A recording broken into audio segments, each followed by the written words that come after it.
মনে করেন একজন মদ খেয়ে ফেলেছে, যেহেতু হাদিস আসছে ইন্না শাইতানা ইয়াজরি কামা জারাদ দামি, নবী করিম সাল্লাল্লাহু আলাইহি ওয়াসাল্লাম বলেছেন আমাদের রক্তকণিকার সাথে শয়তান প্রবাহিত হয়ে আছে। ইন্না শাইতানা ইয়াজরি কামা জারাদ দামি, মানুষের রক্তকণিকার সাথে শয়তান প্রবাহিত হয়ে আছে। শয়তানের প্ররোচনায় পড়ে কেউ মদ খেয়ে ফেলতে পারে, শয়তানের প্ররোচনায় পড়ে কেউ নেশা করে ফেলতে পারে, কিন্তু সে জানে মদ খাওয়া হারাম, সে জানে নেশা করা হারাম, সে জানে গাঁজা খাওয়া হারাম। যদি কেউ হারাম মনে করে একবার খেয়ে ফেলে, সে কখনো কি হবে না, কাফের হবে না, বরং কবিরা গুনাহ হবে। কিন্তু একজন মদ খাচ্ছে, কথা বুঝেন, এই মারাত্মক মদ খাচ্ছে, কিন্তু সে মনে করে মদ খাওয়া হারাম হালাল। এক মারাত্মক গাঁজা খাচ্ছে, সে যদি মনে করে গাঁজা খাওয়া হালাল। একজন নেশা খাচ্ছে, সে যদি মনে করে নেশা করা হালাল। ইস্তিহলালুল হারামি কুফরুন, ইসলাম শরিয়া রাকাত কোন হারাম কিন্তু যদি হালাল মনে করে সে কাফের। কেউ যদি গাঁজা মদ এগুলাকে হালাল মনে করে খায়, সে কাফের। তার ঈমান থাকবে না। এখন আপনাদের এদিক দিয়ে কুষ্টিয়া কিন্তু বেশি দূরে না, আছে না নাই? কুষ্টিয়া দিক দিয়ে বেশি দূরে? আমি তো জানি বেশি দূরে না। আপনি কুষ্টিয়া গেলে একটা দেখবেন লালন শাহ আখড়া, যুবকরা গেছিলেন কেউ, কি দেখবেন গাঁজা খাইতে খাইতে খাইতে খাইতে পড়ে আছে, দেখছেন না জীবনে? আচ্ছা আপনাদের এখানে যারা আছেন, আচ্ছা আপনারা বলেন তো গাঁজা খাওয়া হারাম না হারাম? হারাম। বলেন তো গাঁজা খাওয়া হারাম না হারাম? জোরে বলেন, গাঁজা খাওয়া হারাম না হারাম? এখন যদি কেউ গাঁজা খায় তার কবিরা গুনাহ হবে, মদ খায় কবিরা গুনাহ হবে। কিন্তু আমাদের দেশে দেখেন ঈমান আমরা কেমনে হারাই। আমরা যে ঈমানের এত দাম, যে ঈমানের এত দাম, যে ঈমানের এত দাম, নবী করিম সাল্লাল্লাহু আলাইহি ওয়াসাল্লাম হাদিসে বলেছেন, মুসলিম শরীফের হাদিসে, মান কানা ফি কলবিহি মিসকাল হাববাতিন মিন খারদালিন মিন ঈমান, মান কানা ফি কলবিহি মিসকাল হাববাতিন মিন খারদালিন মিন ঈমান।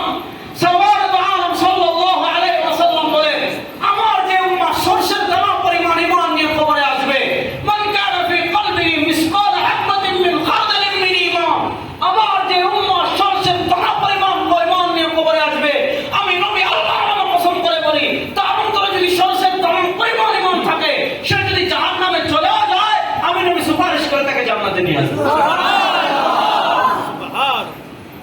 من كان في قلبه مثقال حبة من خردل من إيمان। الله أكبر। এই হাদিস অনেক লম্বা, শাফাআতুল কুবরা হাদিস, ইমাম মুসলিম রাহিমাহুল্লাহ মুসলিম শরীফে প্রায় শাফাআতুল কিতাবুল ঈমানের শাফাআতের অধ্যায় প্রায় 41টার মতো বর্ণনা এনেছেন। ওই বর্ণনা পড়লে আলোচনা একদিকে আরেকদিকে চলে যাবে।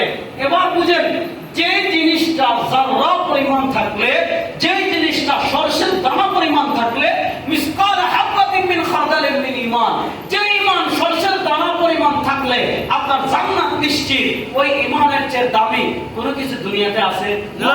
তাহলে বলেন, দুনিয়াতে সবচেয়ে বড় সম্পদের নাম কি? ঈমান। জোরে বলেন, ঈমান। দুনিয়াতে সবচেয়ে বড় সম্পদের নাম কি? ঈমান। এবার বলেন, আমাদের সমাজে ঈমান চোরা আছে না নাই? এই ঈমান চোরার একদল বাংলাদেশে হলো কুষ্টিয়া লালনের আখড়া। এখানে তারা শুধু হারাম কাজ করে এমন না, এখান থেকে তারা হারাম প্রচার ঘটে এমন না, ইসলামের অকাট্য হারাম মদ এগুলাকে তারা হারাম করার চেষ্টা করে, হালাল হালাল মানুষকে তারা ঈমান হারা করতেছে। সুতরাং এ সকল আখড়ার ব্যাপারে আমাদের সতর্ক থাকার প্রয়োজন আছে না নাই? আছে। দেখেন বর্তমানে আমাদের বাংলাদেশে কত ধরনের পণ্ডিত আছে। আচ্ছা আমি আপনাদেরকে আরেকটা মশলা বলি, আপনারা বিরক্ত হচ্ছেন না তো? বিরক্ত হলে আমি শেষ করে দেবো, আমার কষ্ট হচ্ছে। আচ্ছা আপনারা আরেকটা মশলা বলেন, গান বাজনা হালাল না হারাম? বড় আসতে বললেন। যুবকরা বলেন, গান বাজনা হালাল না হারাম? আমি 3টা হাদিস বলে সামনে আগে।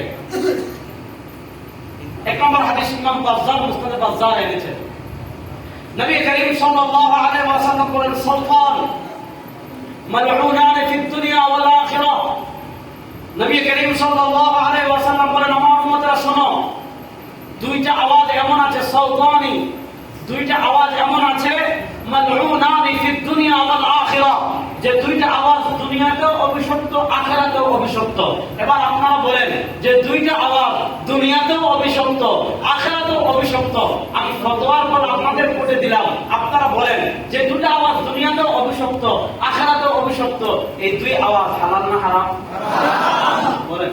আল্লাহ বলেন দুইটা আওয়াজ এমন আছে যে দুটো আওয়াজ দুনিয়াতেও অভিশপ্ত আখিরাতেও অভিশপ্ত। এবার বলেন যে দুটো আওয়াজ দুনিয়াতেও অভিশপ্ত আখিরাতেও অভিশপ্ত, এটা হালাল না হারাম? এই দুই আওয়াজের এক আওয়াজ হলো সাউতুল মাজামির। নবী করিম সাল্লাল্লাহু আলাইহি ওয়াসাল্লাম বলেন বাদ্যযন্ত্রের আওয়াজ দুনিয়াতেও অভিশপ্ত আখিরাতেও অভিশপ্ত। এবার বলেন যে বাদ্যযন্ত্রের আওয়াজ দুনিয়াতেও অভিশপ্ত আখিরাতেও অভিশপ্ত, এই বাদ্যযন্ত্র হালাল না হারাম? হাদিস নম্বর 2, ইমাম তিরমিজি রাহিমাহুল্লাহ সুনান তিরমিজিতে হাদিস এনেছে। নবী করিম সাল্লাল্লাহু আলাইহি ওয়াসাল্লাম বলেন আমার উম্মতেরা শোনো, ইয়াকুনু ফি হাযিহিল উম্মাহ খাসফুন ওয়া মাসফুন ওয়া কাদাফুন।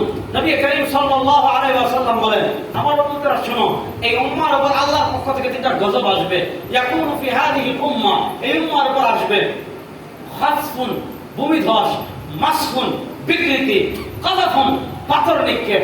সাহাবা একরাম রিদওয়ানুল্লাহি আলাইহিম জিজ্ঞেস করলেন মাতা ইয়া রাসূলুল্লাহ, ভূমিধস, পাথর নিক্ষেপ, বিকৃতি, এই উম্মার উপরে এই তিন আসমানি গজব কোন সময় আসবে?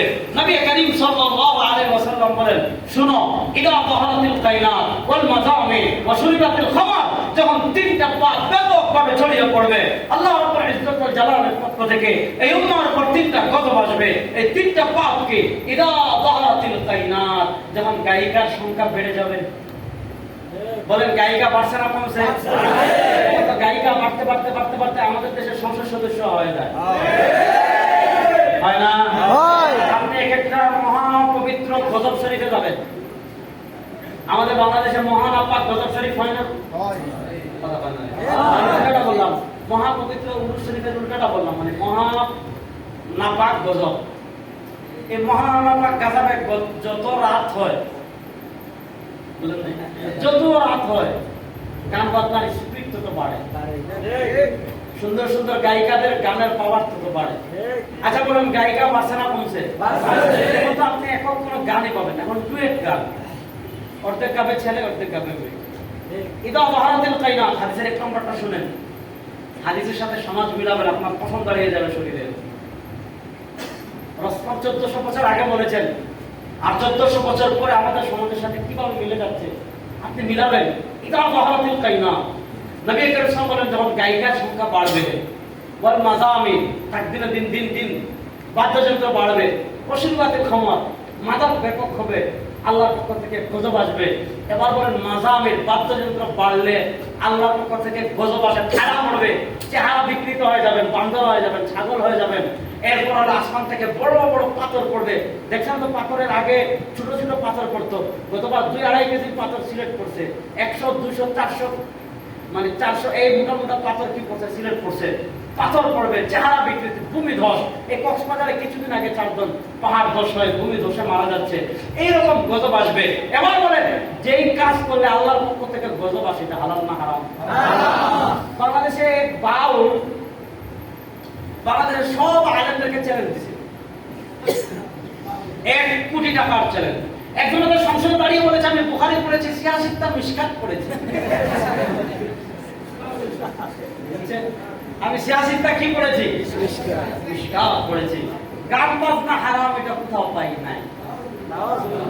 না বাড়িতে নাউজুবিল্লাহ জোরে বলুন, না নাচতে বলুন। বুঝছেন? সিয়াসিত্তা মিশকাত, মিশকাতে যা পড়ে সিয়াসিত্তা আমার বংশে, কারণ আমার বংশে তো সব আলেম, বাপ আলেম, দাদা আলেম, নানা আলেম, সব আলেম আমাদের, বুঝলেন না?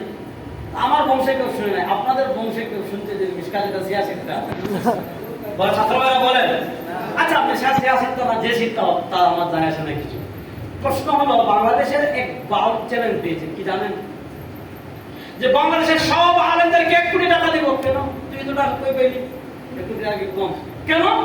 যে তারা কোরআন থেকে দেখাবে আল জিনা হারাম, যে কোরআনের কোথাও এই শব্দ আল জিনা হারাম, গান বাজনা এগুলো হারাম, এই আল জিনা হারাম এটা কোরআনের কোথাও নেই, নাই তো। আল জিনা হারাম এই শব্দ কি কোরআনে আছে? তাহলে উল্টা বলেন ঠিক আছে। এবার পাল্টা প্রশ্ন, যে ঠিক আছে আল গিনা হারাম, এটা কোরআনের কোথাও নাই। সুতরাং কি গান বাজনা কি হারাম? হারাম, ঠিক আছে তোমার যুক্তি। এবার তাকে প্রশ্ন করেন মানুষের গু খাওয়া হারাম, দেখে কোরআনের কোথায় আছে? মানুষের গু খাওয়া হারাম, এটা কোরআনের কোথায় আছে? যে যুক্তিতে তুমি গান বাজনাকে হারাম করতে চাচ্ছ, এই একই যুক্তিতে তুমি পায়খানা হারাম করে যদি খাইতে পারো, বুঝবো খাওয়া বাবা একদম মার ভোট, ঠিক আছে। আর যদি পায়খানা হারাম করে খাইতে না পারে, বুঝবো এটা হচ্ছে ভণ্ড বদমাশ, আল্লাহর জমিনে আরেকটা বদমাশ আমাদের সমাজে আছে না নাই? আছে। 4-5 দিন আগে একজন আমাদের দেশে মানে ভণ্ড আছে, তার বক্তব্য শুনলাম। সে ওই যে বিভিন্ন জায়গায় হয়তো মাজার ভাঙ্গি করছে, তো তাকে প্রশ্ন করেছে সাংবাদিকরা যে মাজারে তো অনৈতিক কাজ হয়, কাঁচা খায়, কাঁচা খাওয়া হয়। তো সে বলছে, কি বলছে জানেন? তার উত্তর ছিল যে গাজার গাছ এটা তো আল্লাহ সৃষ্টি করেছেন। গাজার গাছ সৃষ্টি করেছেন কে? সুতরাং 2 পয়েন্ট কত কিলোগ্রাম এটা খাওয়া যাবে, এরকম একটা কথা বলছেন। আচ্ছা, মানুষের মাথায় এখন দেখেন মগজের জায়গায় যে গোবর হতে পারে। আচ্ছা, তার প্রশ্ন হলো গাজার গাছ এটা সৃষ্টি করেছেন আল্লাহ, সুতরাং খাইতে সমস্যা কি? গরুর গোবর সৃষ্টি করেছেন কে? আল্লাহ। দুনিয়ার কোন বেড়া আছে গরুর গোবর সৃষ্টি করতে পারবে? তার সামনে সুন্দর করে গরুর গোবরের স্যুপ মানিয়ে নিয়ে যাবে, অথবা ছোট বাচ্চার পায়খানা দিয়ে স্যুপ মানিয়ে নিয়ে যাবে। এটাও তো দুনিয়ার কেউ গোবর টোবর এগুলো তো কেউ সৃষ্টি করে নাই, আল্লাহ সৃষ্টি করেছেন। দেখে একটু গোবর খাওয়া দেখি, মানে মানুষের মাথা কোথায় গিয়েছে আজকে চিন্তা করে। আচ্ছা বলেন, যে কাজটা করলে আল্লাহর আযাব আসে, এটা হালাল না হারাম? বাংলাদেশে আরেক পণ্ডিত আছে 4-5 দিন আগে, কি বলেছে জানেন? আরে গান বাজনা হারাম হবে কেন? দাউদ আলাইহিস সালাম গান বাজনা করতে করতেই নবী হয়েছে।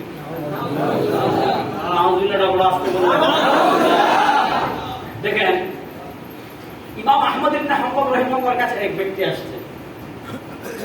না, সুন্দর করে বুঝে যাবে। ইমাম আহমদ ইবনে হাম্বল রাহিমাহুল্লাহর সুন্নতে এক ব্যক্তি থাকতো। বুঝছেন? আপনি কি কিছু দেওয়ার দায়িত্ব দিচ্ছেন নাকি? ইমাম আহমদ ইবনে, আপনারা বিরক্ত হচ্ছেন? না, আমি শেষ করে দিচ্ছি মাত্র 6 মিনিট।